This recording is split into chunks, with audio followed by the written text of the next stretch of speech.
लभ्रेगुटीको पवित्र दर्शनमा निस्किँदा चाहिँ जहिले पनि एउटा न एउटा मिस्ट्रेस इभेन्ट चाहिँ भइराख्ने। यो पटकको दर्शनको क्रममा चाहिँ आकाशमा बादलले छिडेर घामको रोशनी आइराखेको थियो। यो अत्यन्तै पवित्र रोशनीको मजा लिँदै म चाहिँ एउटा यस्तो रहस्यमय डाँडामा गइराखेको थिएँ कि जुन डाँडा चाहिँ महागुरु फाल्गुनन्दले बनाउनु भएको मुजलुङ कोपमा यो चाहिँ अत्यन्तै रहस्यमय डाँडा छ। अनि महागुरु फाल्गुनन्दले नै रोप्नुभएको बिरुवाहरूको यति ठुलो घना जङ्गल भएको देख्दा होइन, महागुरु फाल्गुनन्दकै जजल्को आउने यो माङ्गिम जानेको बाटोमा धेरै ठुलो घना जङ्गल भएर रहेछ उहाँले रोप्नुभएको बिरुवाहरू। अनि आजको फाइनल डेस्टिनेसन महागुरु फाल्गुनन्दको बनाउनु भएको मुजलुङ कोपमा पुग्यो। त्यहाँको के छ भने मुजलुङ कोकमाको विशेषता चाहिँ यो रहस्यमय डाँडा छ क्या। यो खालको डाँडा मैले देखेकै छुइनँ कि यस्तो डाँडा छ जुन डाँडामा चाहिँ 7वटा इन्डिपेन्डेन्ट डिलहरू छ क्या, अलग अलग बेग्ला बेग्लै डिलहरू, 7वटा डिलहरू छ। अनि देख्न सकिन्छ यो 7वटा अलग अलग डिलहरू।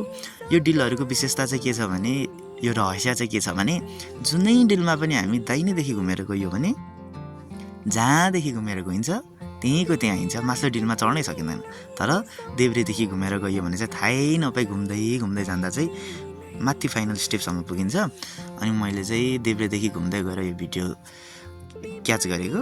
अनि घुम्दै गएपछि चाहिँ एउटा अर्को के हुन्छ भने यहाँको रहस्यमय इभेन्ट चाहिँ मोमेन्ट चाहिँ के हुन्छ भने, टप स्टेपदेखि चाहिँ एउटा यस्तो पवित्र स्मेल आउँछ, यस्तो मिठो पवित्र स्मेल आउँछ।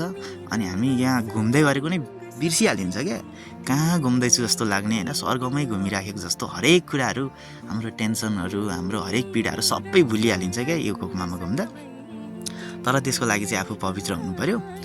अनि आफूमा अहम हुनु भएन, त्यस्तो घमण्डहरू चाहिँ हुनु भएन। अब कतिपय मान्छेहरू चाहिँ यहाँ जाँदा कहीँ न कहीँ घमण्ड, कहीँ न कहीँ अहमता भएको कारणले गर्दा, कहीँ न कहीँ पवित्र नभएको कारणले गर्दा चाहिँ उनीहरू चाहिँ घुम्ने आउने मात्र हो, खासै त्यस्तो फिल हुँदैन। तर आफू पवित्र भएर गइयो भने चाहिँ 100% भन्न सक्छु कि म यहाँ केही न केही त्यस्तो मोमेन्ट चाहिँ हुन्छ नि यो डाँडामा होइन।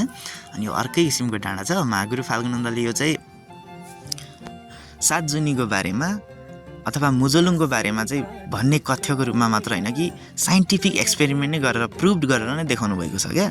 कसरी चाहिँ हामी 7 जुनीमा माङ खोमादेन अथवा माङ भेटिन्छ, अथवा 7 जुनीमा घुम्दै जाँदा हामीले कसरी माङ भेटिन्छ भन्ने कुरा चाहिँ उहाँले देखाउनु भएको छ। यहाँ चाहिँ साइन्टिफिक एक्सपेरिमेन्ट नै गर्नुभएको छ क्या, उहाँले साइन्टिफिक प्रुफ नै गर्नुभएको छ यो डाँडामा।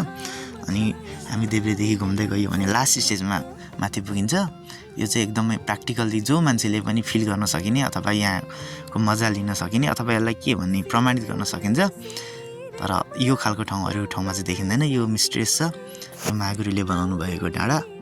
यो देख्दा अत्यन्तै रहस्यमय, मनमोहक छ। यहाँ एकचोटि घुम्नु नै पर्छ, किनभने यस्तो किसिमको घुम्ने अवसरहरू जहिले तहिले नहुन सक्छ। घुमिराखे राम्रो हो।